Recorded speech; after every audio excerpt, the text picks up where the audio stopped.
And as we saw Hagler there toward the end of the round landing a couple of good combinations. For Roberto Duran, as this fight heads into its final stages, you wonder if the extra weight will have any impact on him in terms of fatigue.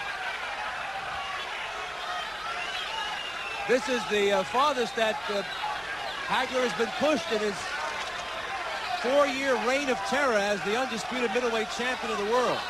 He has gone 12 rounds. He did that against Mike Colbert some years ago before he was champion. But as a champion, you're right. This is as far as it's gone, so he's headed soon into no man's land. Mustafa Hamsho lost every round, but he did go 11 before he was stopped by Hagler. Hamsho was so beaten up he required 55 stitches on his face. Hagler now dances, wants Duran to come to him, an interesting tactic, and the fans don't like it. But why not? Hagler may feel he's ahead. This is a 20-foot ring, and I believe that he wants Duran to lunge in so he can catch him with a counter shot. There was lots of talk about the gloves. They're 10-ounce gloves. They're the Reyes gloves from Mexico. They have the seam down the side. There was lots of yakety-yak about perhaps that's the kind of glove that opens up cuts, but neither man has been marked. Neither man has been down.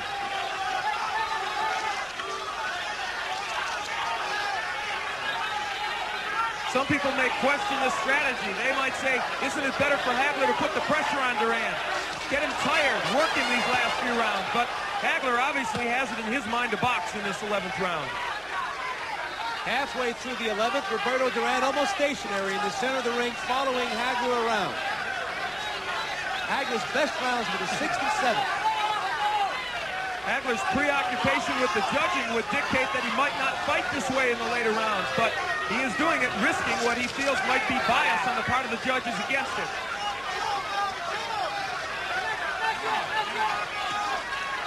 Not many punches from Marvin Hagler in this round, or Duran for that matter. Less than a minute to go in a quiet 11th round.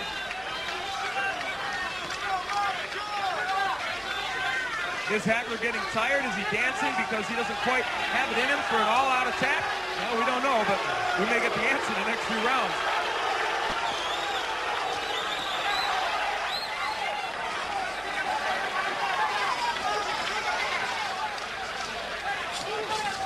Referee once again lets them battle their way out of the clinch with less than 30 seconds to go in the 11th. And here's where a rally by either fighter might steal this round. Hey, step back.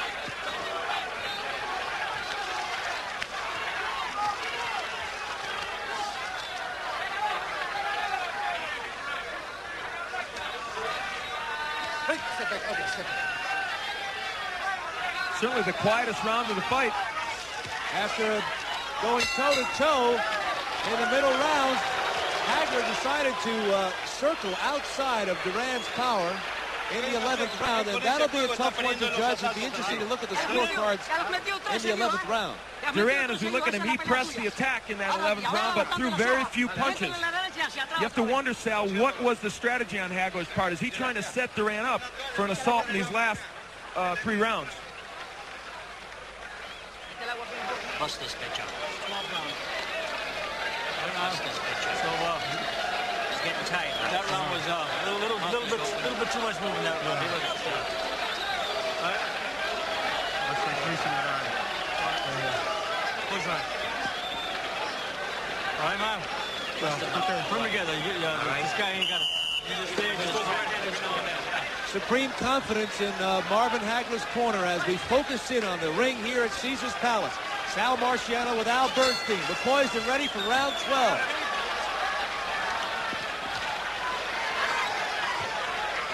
Hagler comes out right-handed, and he comes out banging. They told him too much movement in the last round, and he takes care of it by going right to Duran. As champion, Hagler hasn't been this far before. He has rejected all 7 of his challenges in less than 11 rounds. And the last time Duran went this far was against Benitez about 2 years ago, and he did not look good in the final rounds against Wilfred. He was tired and catching a lot of counterpunches.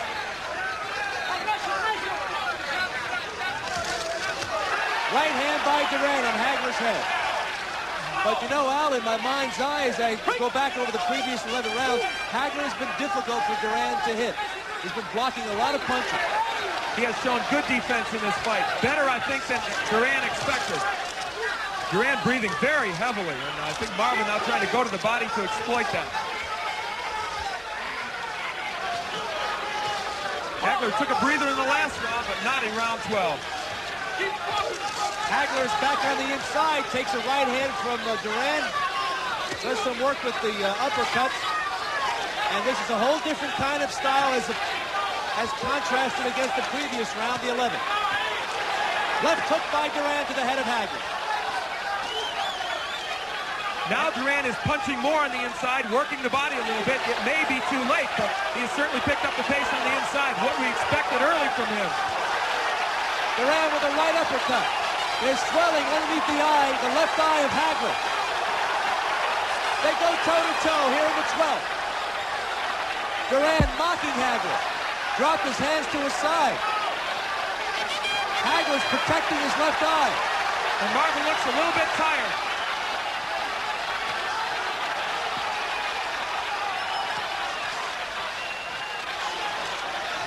This is starting to have some of the earmarks of the first Anna Fermo fight. Marvin tiring a little bit and perhaps letting Duran back in this fight. And of course that swelling under the left eye a factor now. Duran with the lead right, and he followed up with another right hand. And Hagler's got a problem with swelling underneath his left eye. This is reminiscent at this point of the Davey Moore fight, when Moore went inside of Duran and Duran connected with right hands. This is Duran's best round.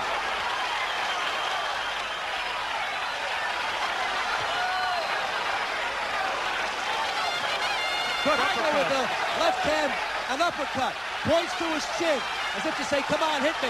Hagler with the left hand, Roberto with the right. And this is what it's all about. Two champions going toe-to-toe.